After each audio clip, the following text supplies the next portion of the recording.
Се наоѓаме во депандансот на локалниот музеј Галерија Кавадарци, наречен Куќа на мирис и вкус, а со нас тука е Томе Крстевски, виш кустос етнолог, кој што ќе ни ја раскаже приказната за овој навистина интересен и несекојдневен музеј, од кога постои, како се родила идејата и приказната за неговото создавање и како тој функционира за сите овие години. Добро дојдовте во Кавадарци, добро дојдовте во нашиот музеј. Куќите на мирис и вкус музеј е создаден 2013 година како заеднички проект со општина Едеса од Република Грција пред ИПАРД фондовите, каде што и таму се представува традиционалната храна, исто така и во нашиот музеј. Имавме тогаш постојана поставка која што беше темата, концептот представување на традиционалната тиквешка храна. Но со развојот на музејот и дејноста на музејската дејност е пред се тоа да се развива поставката и денес имаме поставка која што го представува карактерот на наше Кавадарци и концептот наш да ја представи храната, виното и музиката. Зошто таков интересен назив сте му дали? Куќа на мирис и вкус.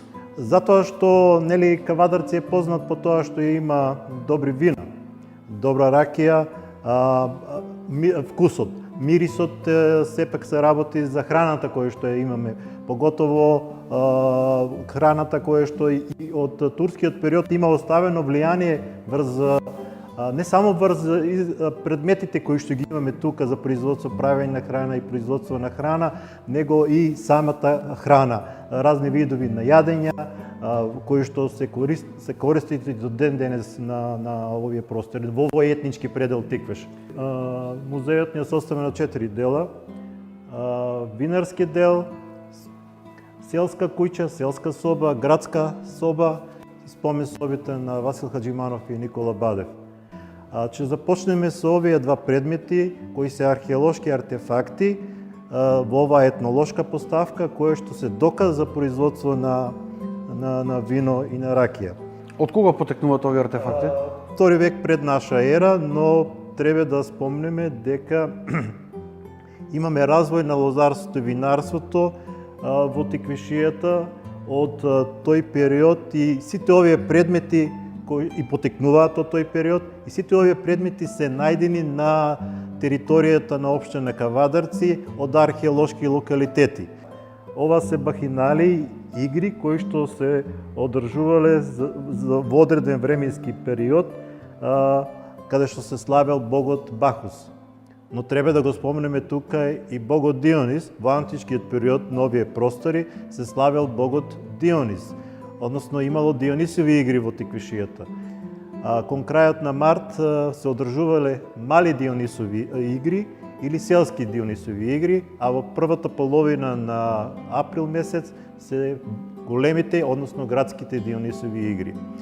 Овие Дионисови игри и бахиналиите секогаш содржале разни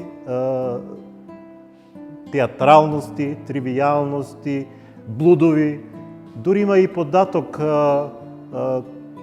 каде што постои податок, пише документ дека 168 година пред нашата ера императорот Проб, кој што бил тука на овие простори, ги забранил тие игри бидејќи имало премногу блуд. Чествувањата кои што потекнуваат од овие славење на Дионис и на Бахус, можеме да ги поврземе со развојот на лозарството и винарството, да дојдеме до Свети Трифун. Денес го чествуваме Свети Трифун, кој потекнува тоа чествување од 18 век, каде што го славиме Свети Трифун како заштитник на лозарите и овоштарите, но во Кавадарци Свети Трифун го слават и мијанџиите. Тоа е останато и до денес. И до ден денес, но исто така и денес имаме чествување Гроздобер во Тиквишијата, кој што се одржува по повод ослободувањето на Кавадарци, по повод независноста на Републиката. Славење, реков, трае 3 дена, каде што доминира гроздот. Да ја погледнеме поставката сега, како што кажаме, која што е наменета исклучиво за виното. Повелете.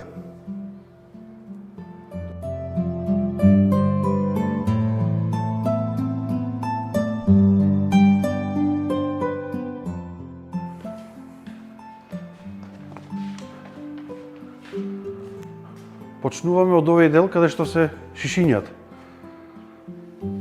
Да, малку ќе се вратам наназад во развојот на лозарството и винарството, да го кажем и средниот век како поминал во отиквишијата и што се случувало во тој период.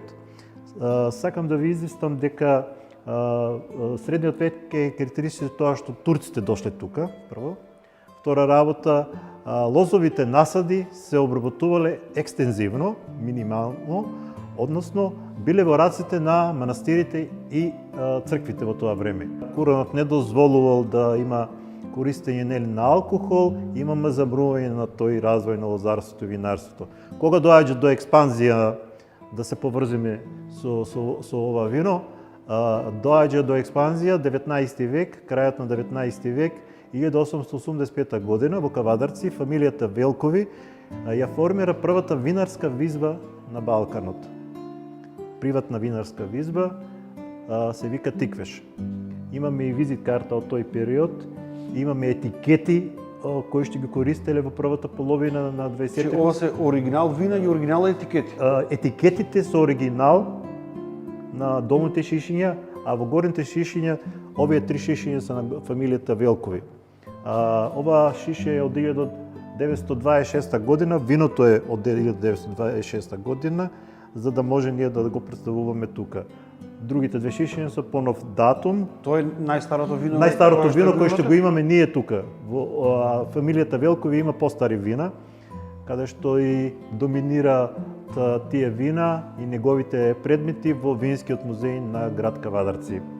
Фамилијата Велкови правела разни видови на вино, бели, црвени вина, маджун, разни сокови од гроздот и така натаму. Сето тоа се случувало првата половина на 20-тиот век, кога фамилијата Велкови направила експанзија за производство на вино и на ракија, односно се зголемиле лозовите насади. Ова била линија на фронт во Првата светска војна, 1914 година, поминувале француските војски од Северна Африка. Со себе имаме и фотографии од тој период. Во Кавадарци ги имаме од нашата архива. Дури и камели поминувале тука. Во нацизмите на секој од војниците се пренела растителна вошка на територијата на општина Кавадарци. Што значи таа растителна вошка? Тоа е филоксера, која што ги напеѓа лозовите насади. И ги во Кавадарци за тие неколку години, до 1920 година, тотално ги уништува сите лозови насади. Како се обновуваат потоа? Значи 1920 година во Кавадарци се формира калемара во селото Трстеник, каде што да се направи нов калем и да има нов расад на лозови насади и оттаму почнува развојот на лозарството со полн сјај, како би рекол јас, да се представи Кавадарци во најдоброто светло. Зошто го зборам ова? Затоа што тогаш на неколку видови на калеми се донеле лозови, односно лозови насади од различни земји. Значи, соседните земји и се станале автохтони, бидејќи се прилагодиле на ново поднебје.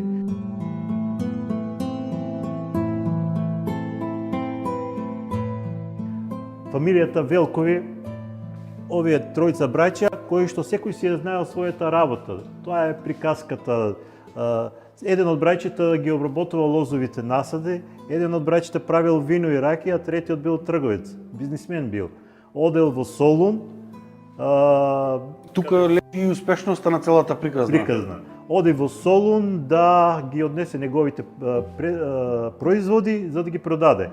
Но тој го развил сето тоа, фамилијата Велкови дури и почнала да прави размена, да носи од Солун односно метакса и узо, каде што на овие простори се вршела таа и размена и се носело тие производи.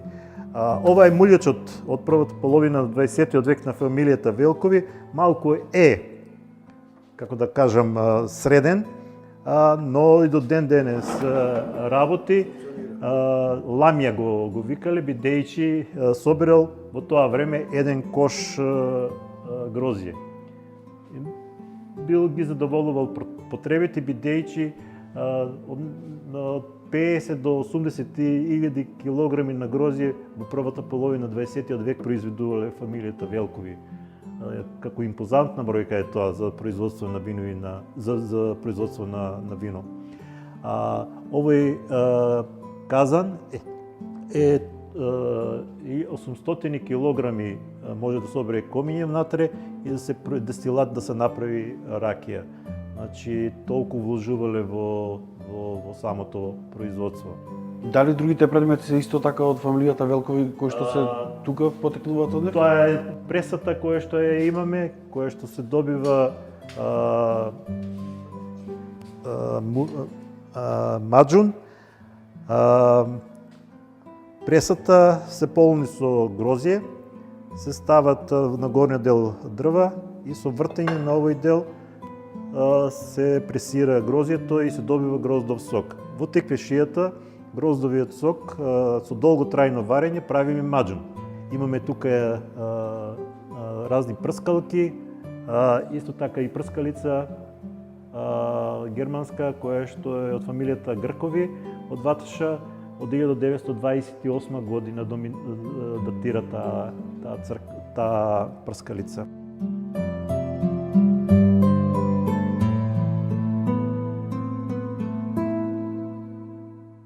Карактеристичен предмет во домаќинството било ова направа која што служила за правење на пуканички, поканки, која што била чест декор, чест предмет во домаќинството.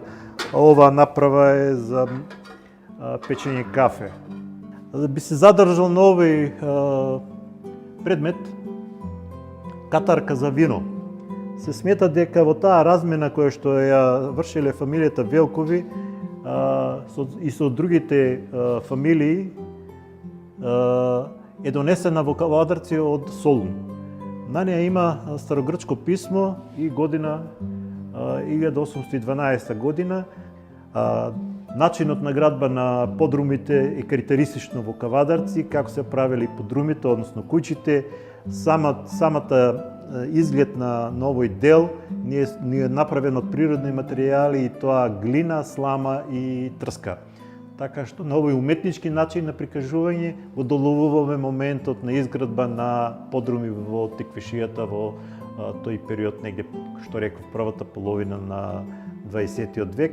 Токму така навистина кога се наоѓате тука е како еден времеплов, да се вратите назад во времето и да почувствувате како изгледал животот тогаш во тие простории каде што се чувало, се произведувало виното и нормално се конзумирало. Ако сме кај конзумацијата пред да преминеме во другата поставка, да не бидеме многу сериозни, па би сакал да ве прашам, доаѓате ли некојаш во искушение да го отворите на шиши од 1926 година и да го пробате како изгледало виното? Да, имам дадено завет на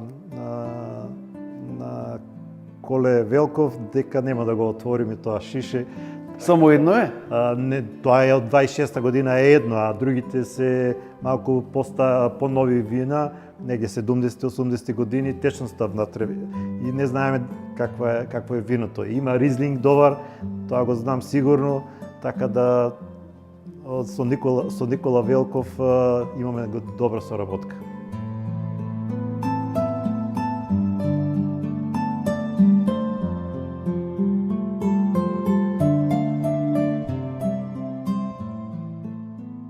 Значи, ова е етнолошкиот дел од музеот. Се наоѓаме во така наречената селска соба. Дел од селска куќа, кој што го отсликува нашиот етнички предел Тиквеш. Доминират предмети кои се изработени од дрво. Пред се, што би кажале за ова етнолошка соба е тоа што доминира и во минатото доминира правењето на леп. Зошто? Затоа што семејствата, луѓето не правеле секој ден леп. Правеле 2 пати во неделата леп и местото каде што се правело леп е било доминантно, односно најчисто. Денеска имаме и предмети, односно места каде што се правело леп, текме го викаме ние тоа, карактеристичен назив во тиквишијата, каде што се вадела еден дел од фиоката и представувало за правење леп. Ова е корито со лопатка, нели? Коритото се ставало, нели, како се месел леп од вечер, се стават брашно, нели, вода, квасец и се замесува и се остава да преночи. И самиот предмет се вика ночва. Рано са бајле по старите, нели, жените со овој предмет тарун се вика, го домесувале и го формирале лебот и го носеле на форма да го испечат. Значи, лебот бил доминантен во секојдневието на семејствата, а ова е соларник. Значи, солта била често користена и, нели, секојдневно, така што солта ја чувале натре во тој соларник. Како предмет, нели, кој што е во таа карактеристична селска куќа. Тука е синијата, односно софрата, која што била карактеристична во тој период, во прва половина на 20 век, доминират предмети на софрата калница, лажици дрвени, па катарка, па околу виното, ракијата. Ова е залупка, предмет кој што служел за зачини во семејството. На самите паноа на ова поставка имаме поставено и дело од народната носија. Сакаме да го карактерот, како што реков, да го кажеме и онај бој кој доминираат во изработката на носијата во овој етнички предел Тиквеш. Ова се од село Рожден народна носија, село Рожден гравитира на Кожув, ама гравитира и на Маријово. Сандуците во минатото се користеле во секој домаќинство. Што се чувало тука? Во овој сандук се чувала невестинската носија, односно предмети кои што треба да ги однесе ки момчето, односно мирезот. Значи, разликуваме сандуци, ковчези и патувачки сандуци, кои што, нели, се различни и за намена и за, нели, за која пригода се користат. Тука се наоѓа и градската соба. Да, сакаме да направиме компарација на тоа како изгледала во првата половина од 20 век на селска куќа и градска куќа во градот и во селото. Така да повелете да ја разгледаме.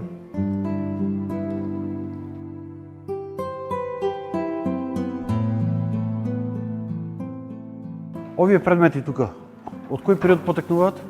Овие се предмети од првата половина на 20 век.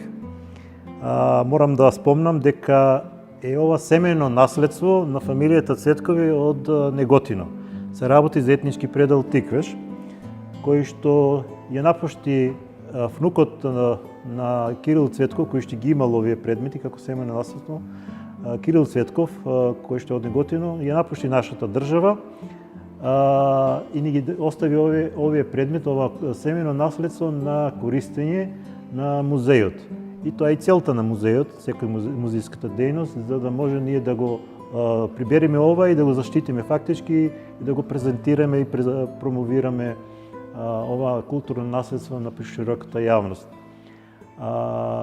Кирил Цветков е роден во 1892 година, учесник во Балканските војни и во Првата светска војна. Бил ја сакал многу уметноста и ги собирал предметите. Од тоа негово собирање ова културно наследство го собрал во неговата куќа и го имале како декор во семејството. Импозантно изгледа за во тоа време и делеле од другите останатите фамилии. После ослободувањето почнале се што е приватно да стане општествено. Приметиле дека ова се кажување на Кирил Цветков, кој што е внукот на Кирил Цветков, роден 1972 година, кој што ни ги даде предметите и негови кажувања се ова, пренесување фактички на она што го имал неговиот дедо и неговиот татко. Неколку предмети му се земени од тој период, икони пред се, полиелеј, односно лустер, дрвен, кој што го користеле во семејството и неколку други скапоцени предмети. 70-те години, некаде, на некоја документарна емисија, фамилијата Цветкови, гледајќи ја емисијата, и политичарот кој што бил на самата емисија, неговите кажувања за одредена тема, семејството Цветкови го приметуваат нивниот лустер и дел од предметите кои што ги поседувале. Кај истиот политичар? Политичарот. Значи, неговите предмети таму заминале. Во поставката, односно во ова културно наследство, доминира овој мебел кај што седиме ние, отоман се вика.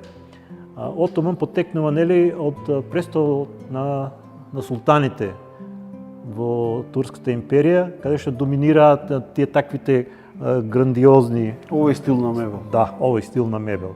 И се вика отоман, нели? По тој назив. Самиот мебел, нели, со орнаментиката која што ја има од тој период, на самата изгравирање на ова масичка и столчиња, била дел од нивното семејство. Имаме тука футрола со перо за пишување и мастило, табакера, која што било дело исто така од декорот.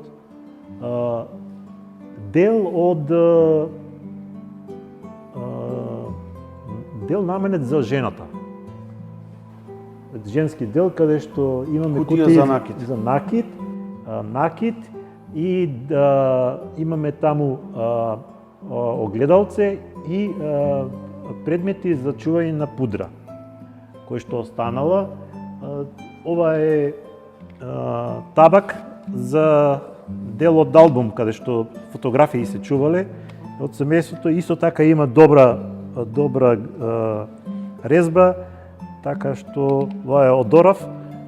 Фамилијата Цветкови посветувала големо внимание на овие предмети.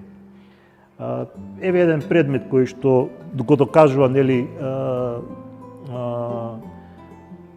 тоа дека Кирил Цветков, кој што реков е дедото, кој што е роден 1822 година, од Првата светска војна е ова муниција, односно граната, која што, нели, е искористена, но тој ја искористил за, нели, за украсување и за правење на уметнички предмет. Во следните две витрини имаме предмети околу послужувањето на храна, послужувањето на алкохол, послужување на овошје, кај што е сребрен садот, доминират во тој дел, околу дегустирањето на кафе, мелницата за кафе, правење на свежо кафе. Првата витрина фактички стои оружјето од 18 век и 18 и 19 век, каде што доминираат јатагани, камата од 1908 година, која што ја користеле во четата на Дамјан Груев. Имаме спичаста дебарка. Што значи тоа? Во конкретно на 18 век и почетокот на 19 век во Македонија, односно во градот Дебар, се правеле едни од најдобрите пиштоли во тоа време. Кремен камен со запалување на кремен камен со барутното полнење и сврлење на металниот дел на топчето, односно на метакот.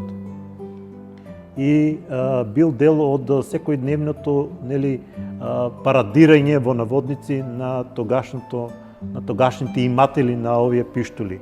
Ова семејно наследство ни го даде на користење на 5 години Кирил Цветков од Неготино, со можност да го продолжиме, тоа, а нашата задача на секој музеј е ние да ги собереме овие предмети, да ги обработиме, да ги средиме пред се, за да може да ги презентираме и да се зачуваат.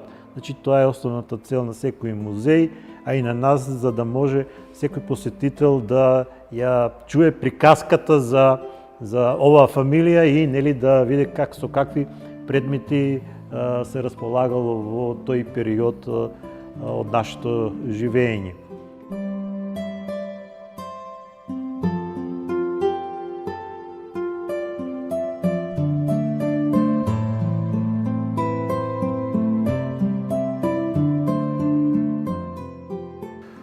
Значи, се наоѓаме во еден дел од музеот кој што го представува производството на Афион. Значи, Кавадарци, односно тиквишијата била позната на Балканот во производството на опиум и на катран. Огромни површини на афионови полиња биле засадени во тиквишијата. Сакам да ви покажам тука како се добивало опиум, односно катран. Навечер луѓето оделе на зелена чушка кога е, зелен плодот, се засекува на еден дел, а рано насабајле се вади оваа дел и се става во сафето и се прават тие познати топчиња во Кавадарци, кои што се биле замотувани со лисјата од афионовото растение и се ставале во дрвени гајби. Дрвените гајби се носеле на таваните. Зошто на таваните? За таваните биле со поголем пробив. Во минатото не биле толку херметички затворени таваните, имало пробив и се ставал опиумот, односно катранот да се исуши. Што подобро исушен катран бил поквалитетен, а кавдаречкиот, односно тиквешкиот катран бил најпознат на Балканот по тие опиумови единици кои што биле 18,6, кои што ги читаме или ги следиме од пишаните документи. Афионот имал, реков, голема експанзија во тиквишијата и богатството на кавдарчани во тој период се мерило колку топчиња имал. Дел од, мислам, производството на опиумот, на катранот, служило за носење во фармацевската индустрија, во алкалоид во тоа време, каде што се правеле лекови, а исто така од самото семе на афионот во Кавадарци се добивало и, кога е зелена чушка, се добивало и шарлаган, односно масло за јадење.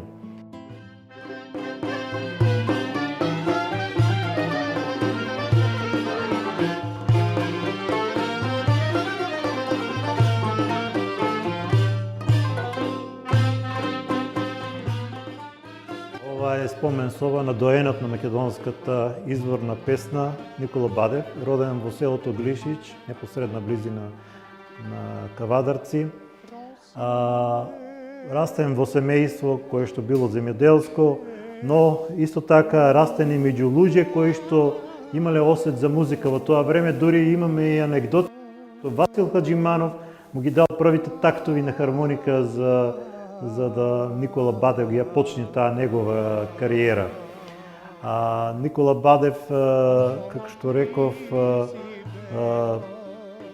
спомен соба кое што имаме фотографии, каде што се хронолошки поместени се до неговата смрт.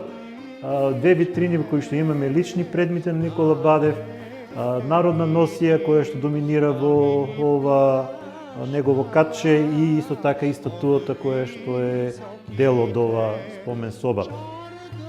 Никола Бадев е познат по неговиот кадифен глас на секое чествување тоа го презентираме. Дури има и фолклорни групи од кавадарци кои што го негуваат ликот и делото на Никола Бадев и си одржуваат концерти секоја година и на неговата годишнина, неговата смрт, нели правиме настани каде што го презентираме животот и делото на Никола Бадев. Во оваа витрина имаме лични предмети на Никола Бадев, во кои што доминира неговите тетрадки, кои што се записите од неговите 220 песни. На секој од тие 220 песни има извршено аранжман, значи комплетно нели до пеење на неговата песна. Часовник кој што во тоа време бил доста наводници скап, килибарот, односно бројаниците кои што ги имал Никола Бадев. Инструменти кои што ги свирал Никола Бадев во неговото време, тоа се тамбурата, гитарата. Тука се и пасошите кои што се неколку, бидејќи многу патувал, сакал да патува. На секое патување си вршал своја архива, фотографирал, снимал, значи си направил своја архива и си го зачувал, сепак се работи за културно наследство. Фотографиите ни кажуваат дека на секој настап сакал да настапува со народна носија, го сакал изворното во неговиот живот, така и го живеел. Она што би сакал тука да прашам интересно е камерата и фотоапаратот. Дали може би има останато негови снимки и фотографии кои што тој лично ги правил, па денес да ги дигитализираме и да може да ги прикажеме пред јавноста? Ги има, дури има и прожектор на кој што лентите ги гледале во склоп на семејството, а ние ги чуваме тука тие снимки кои што нели се дел од неговите настапи и се пренесени, односно се снимени на тие ленти.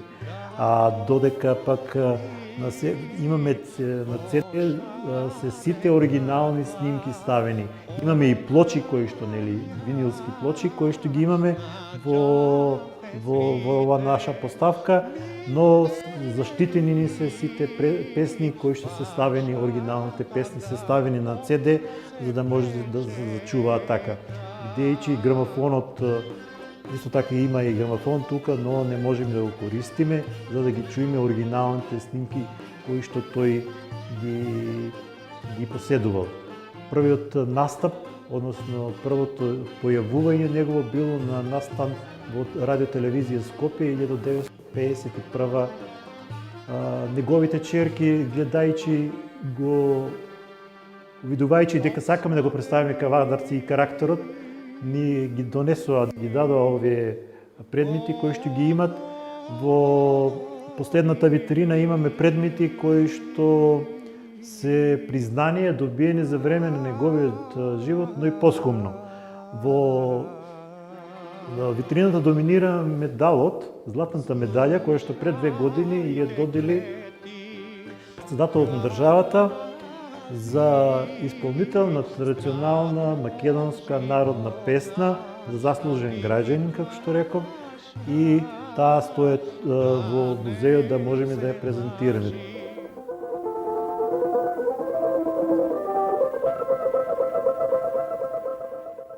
Ова е последниот дел од овој музеј, спомен собата на уште еден музички доен тука од кавадарци, Васил Хаџиманов. Да, Васил Хаџиманов е роден во Кавадарци 1906 година.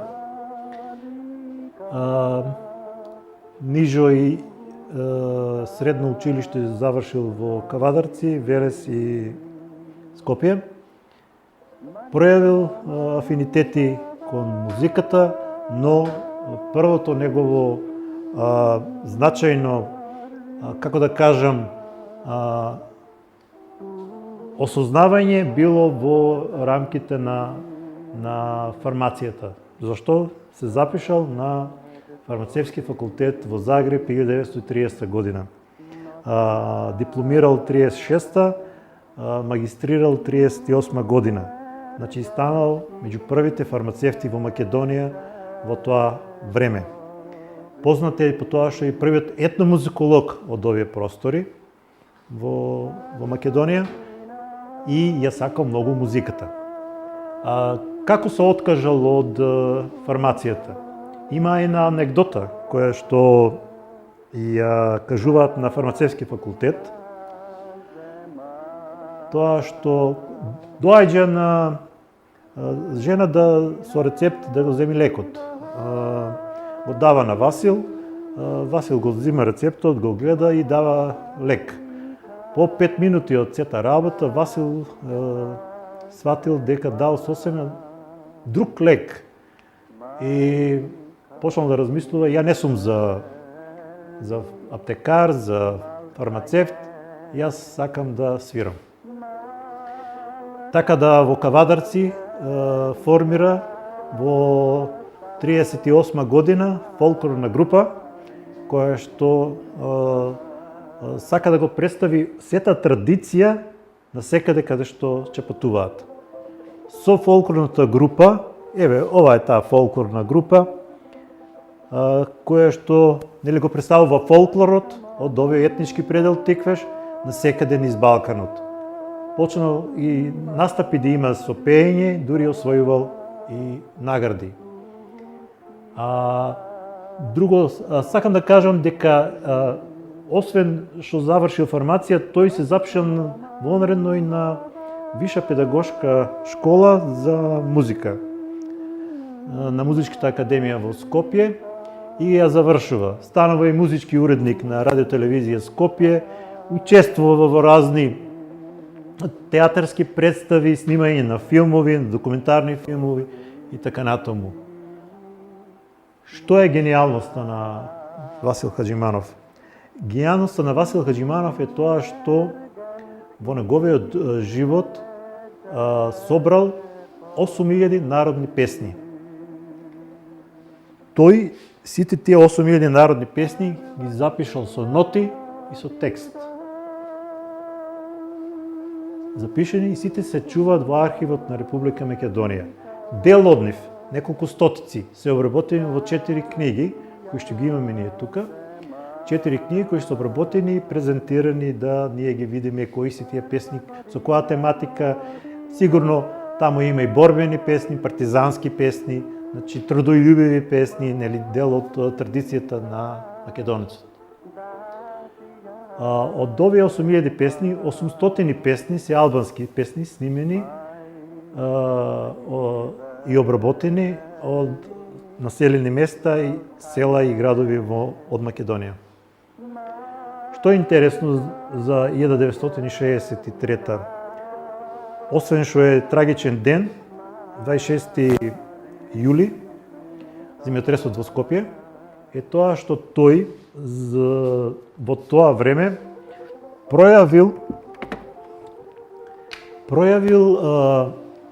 идеја да она традиционално што е кај македонецот и што го карактеризира македонецот да го пренесе, да го зачува духовното пред се.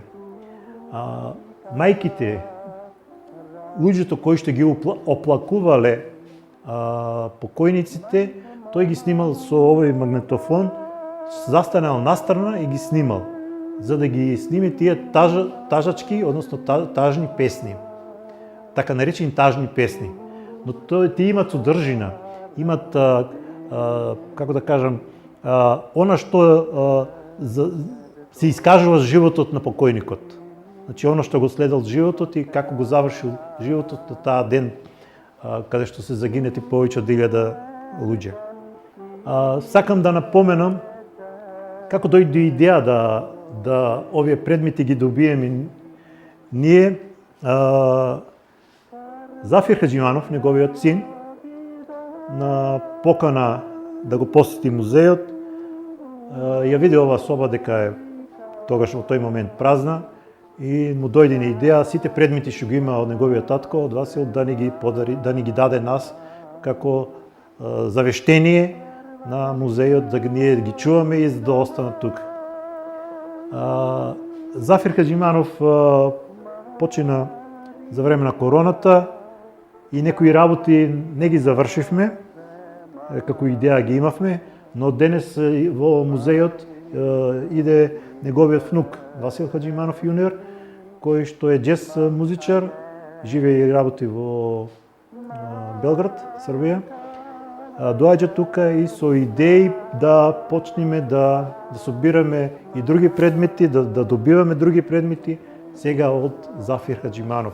Тоа е приказната за овој музеј, кој што сакаме да ја представиме на пошироката јавност, а тоа е храната, виното и музиката. Сето оно што го карактеризира наше кавадарци, тиквишијата пред се, но и концепт на нашата постојана поставка, концепт на нашиот музеј, куќата на мирисот и вкус.